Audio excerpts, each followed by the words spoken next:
नमस्कार विद्यार्थियों, मैं दीपक साल्वी स्वागत करता हूं आप सभी का दक्ष एमपीपीएससी एंड व्यापम के ऑनलाइन यूट्यूब प्लेटफॉर्म पर। विद्यार्थियों, आज हमारी चर्चा का विषय रहेगा विश्व में बढ़ते हुए कैंसर बोझ को लेकर जो डब्ल्यूएचओ की रिपोर्ट सामने आई है। इसके अलावा हम लोग कैंसर के बारे में जानेंगे, कैंसर क्या होता है, कैंसर कितने प्रकार का होता है, और हाल ही में चर्चा का विषय बना रहा सर्वाइकल कैंसर, इसके बारे में हम लोग जानकारी लेंगे। तो विद्यार्थियों बने रहिएगा क्लास में लास्ट तक। देखिए विद्यार्थियों, आप लोग जानते हैं कि डब्ल्यूएचओ की जो एजेंसी है, कैंसर एजेंसी, ठीक है, international agency for research on cancer, यानी कि आईएआरसी, इन्होंने 1 फरवरी 2024 को एक न्यूज रिलीज जारी किया था जो दर्शाता है विश्व में बढ़ते हुए कैंसर के बोझ को। तो आइए देखते हैं क्या कहती है ये विश्व स्वास्थ्य संगठन की ये रिपोर्ट। देखिए, तो विश्व स्वास्थ्य संगठन की एक एजेंसी है, अंतरराष्ट्रीय कैंसर अनुसंधान एजेंसी, इसका नाम याद रखिएगा आईएआरसी, ठीक है।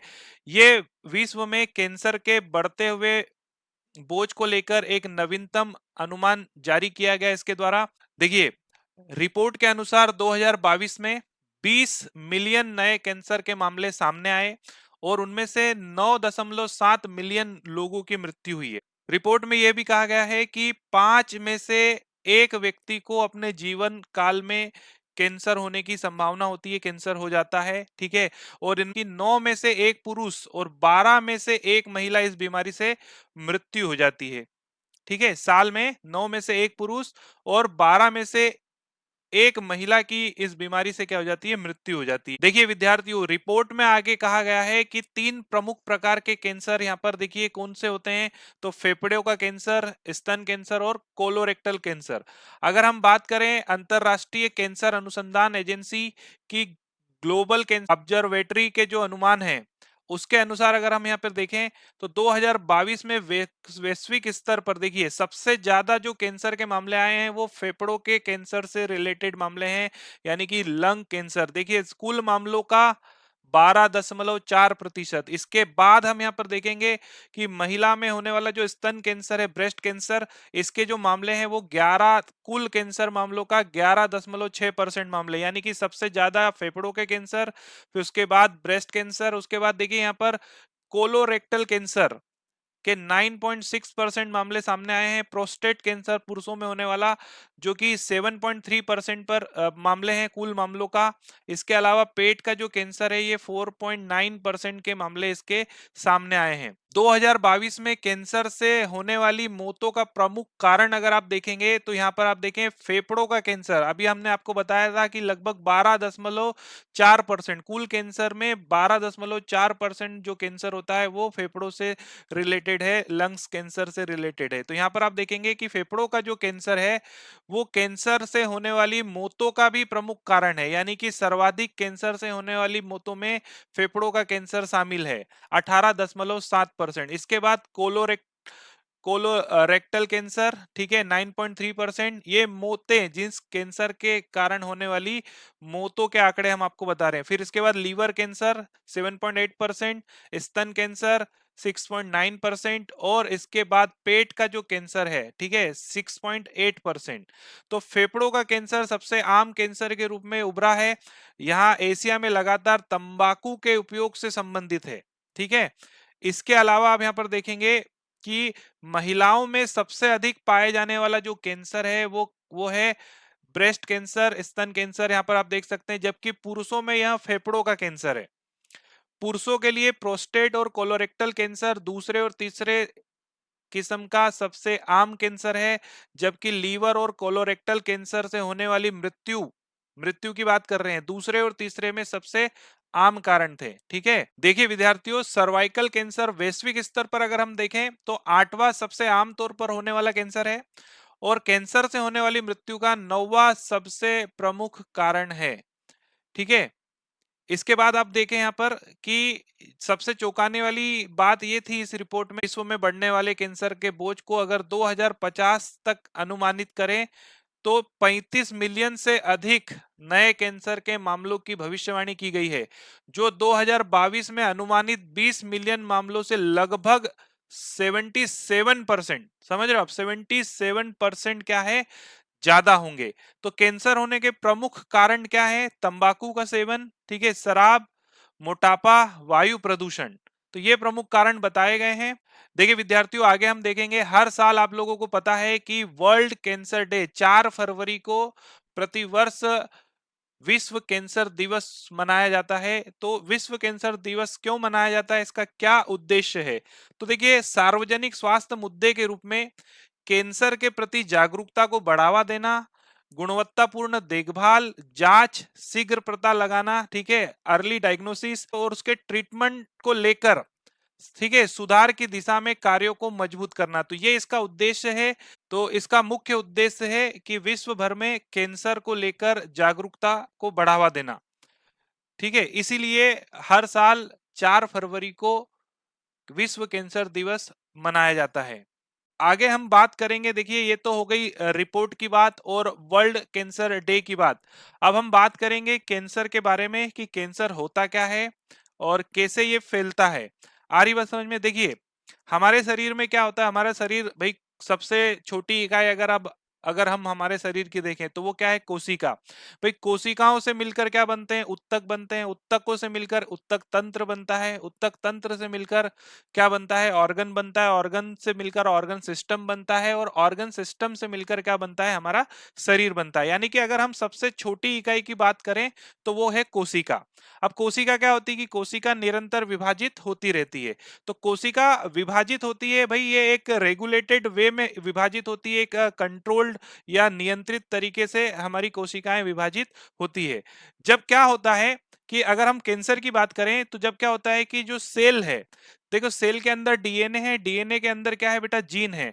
तो जीन में क्या हो जाता है? म्यूटेशन हो जाता है। जीन में म्यूटेशन होने के कारण, आगे हम कारणों के बारे में चर्चा करेंगे, तो जीन में कुछ कारणों से आगे म्यूटेशन हो जाता है जिसके कारण जो कोशिका का जो डीएनए है न्यूक्लियस के अंदर वो डैमेज होने लगता है। तो डैमेज होने के कारण क्या होता है कि जो सेल डिवीजन एक कंट्रोल्ड वे में चलता है वो अनकंट्रोल्ड हो जाता है। अनकंट्रोल होने के कारण रैपिड सेल डिवीजन होता है जिससे क्या होता है? ट्यूमर का फॉर्मेशन होता है।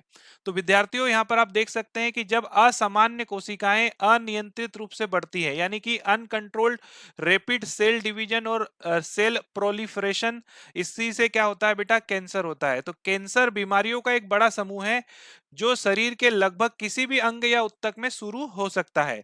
कैंसर की कोशिकाएं सामान्य कोशिकाओं से परे जाकर आसपास की जो कोशिकाएं होती है, यानी कि कैंसर सेल जहां पर डेवलप हो गई है वो अपने आसपास की कोशिकाओं को क्या करने लगेगी? आक्रमण करने लगेगी और अन्य अंगों में फैल जाती है, ठीक है।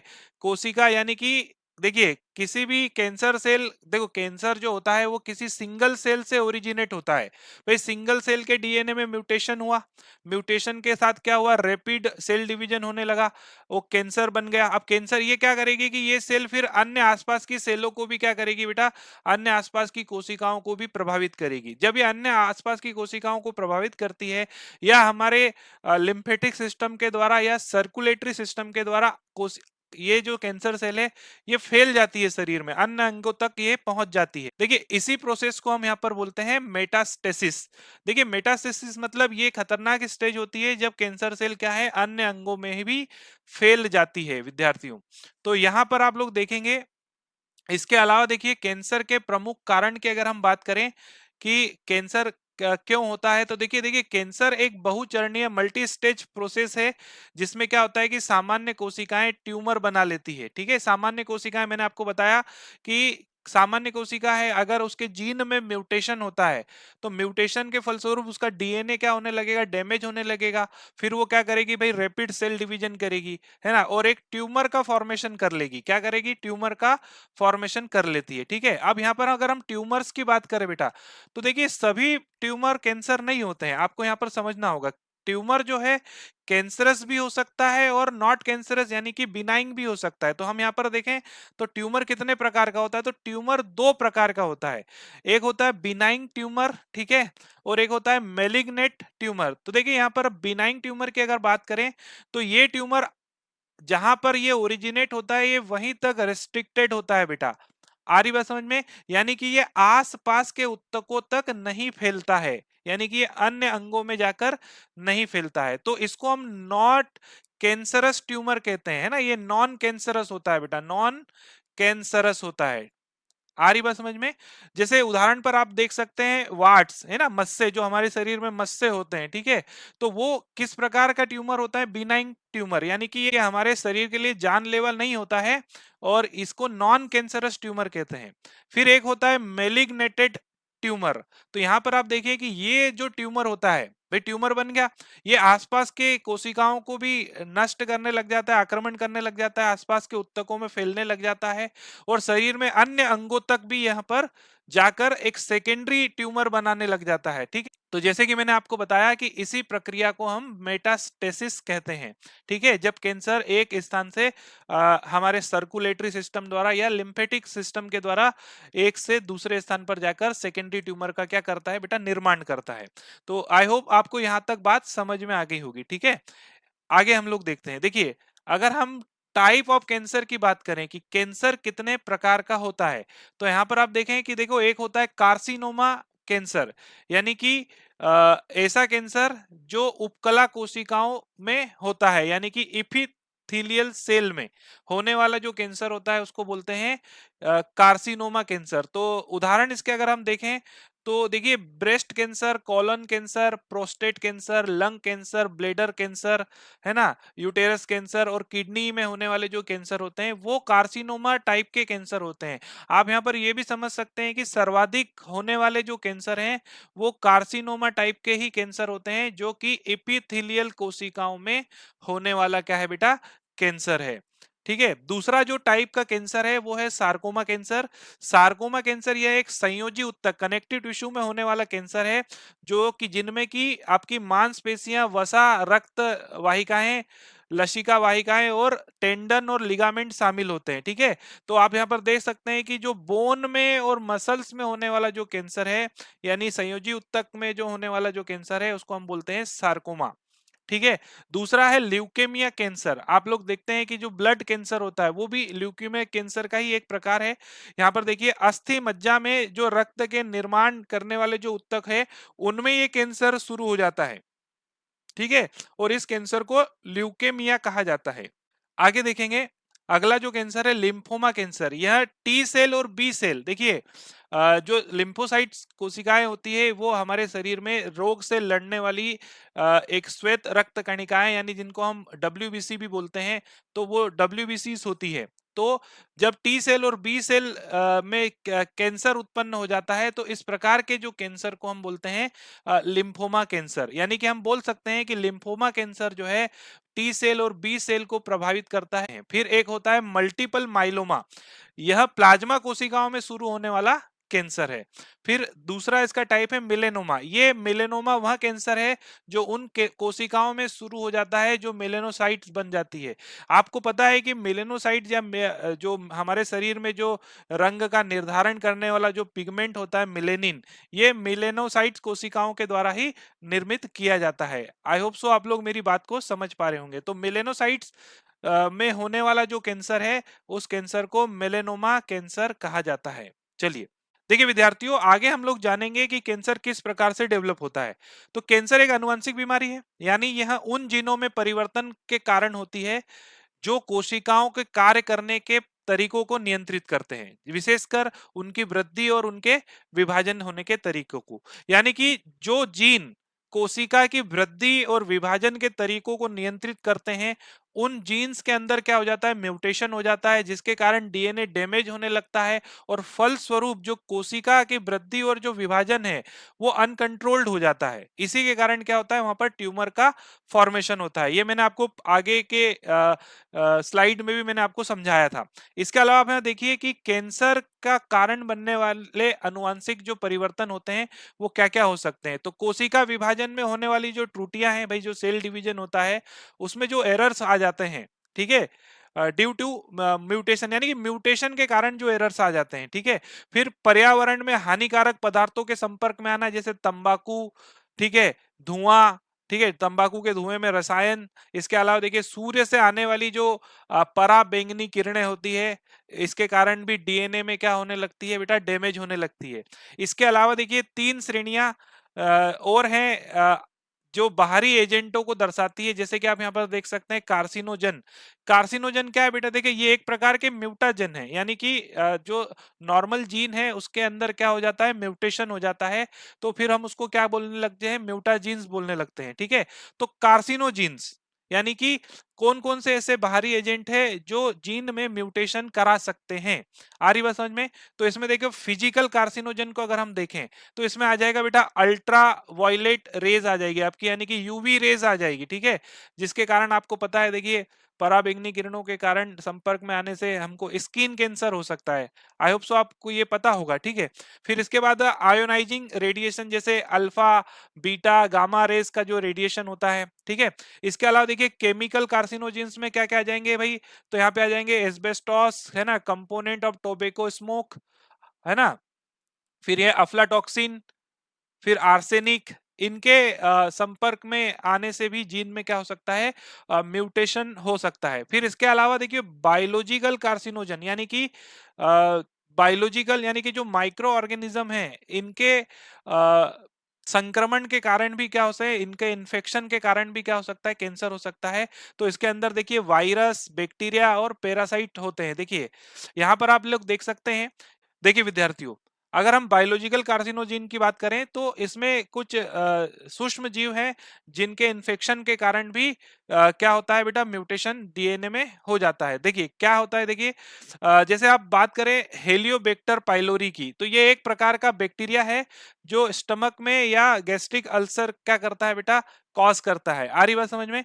इसके अलावा ह्यूमन पेपिलोमा वायरस आप लोग जानते हैं, सर्वाइकल कैंसर से रिलेटेड ये वायरस है, इसी के इन्फेक्शन के कारण सर्वाइकल कैंसर होने की संभावना होती है। आ रही बात समझ में? इसके अलावा देखिए आप यहाँ पर देख सकते हैं कि हेपेटाइटिस बी और हेपेटाइटिस सी ये लीवर कैंसर के लिए क्या होते हैं बेटा, जिम्मेवार होते हैं। तो कुछ बायोलॉजिकल कार्सिनोजिन है जिसको आप लोग यहाँ पर देख सकते हैं, इनके इन्फेक्शन के कारण भी कैंसर उत्पन्न हो सकता है। देखिए कैंसर के ट्रीटमेंट की अगर हम बात करें तो निदान और उपचार कब संभव है, देखिए यदि कैंसर के मामलों का जल्द पता चल जाए और इलाज किया जाए तो कैंसर से होने वाली मौतों को कम किया जा सकता है।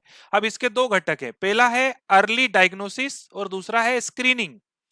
अर्ली डायग्नोसिस यानी कैंसर की शीघ्र पहचान हो जाती है। ठीक है, तो उपचार पर प्रतिक्रिया प्रतिक्रिया करने की संभावना अधिक हो जाती है। इसके परिणाम स्वरूप जीवित रहने की संभावना अधिक हो जाती है और साथ ही इलाज भी क्या होता है, कम खर्चीला होता है। स्क्रीनिंग मतलब, स्क्रीनिंग का उद्देश्य ऐसे व्यक्तियों की पहचान करना जिसमें कैंसर होने से पहले लक्षण विकसित होने लगते हैं, यानी कि प्री कैंसर के संकेत मिलते हैं, है ना, यानी कि कैंसर होने से पहले ही संकेत मिलने लग जाते हैं कि भाई आगे कैंसर हो सकता है।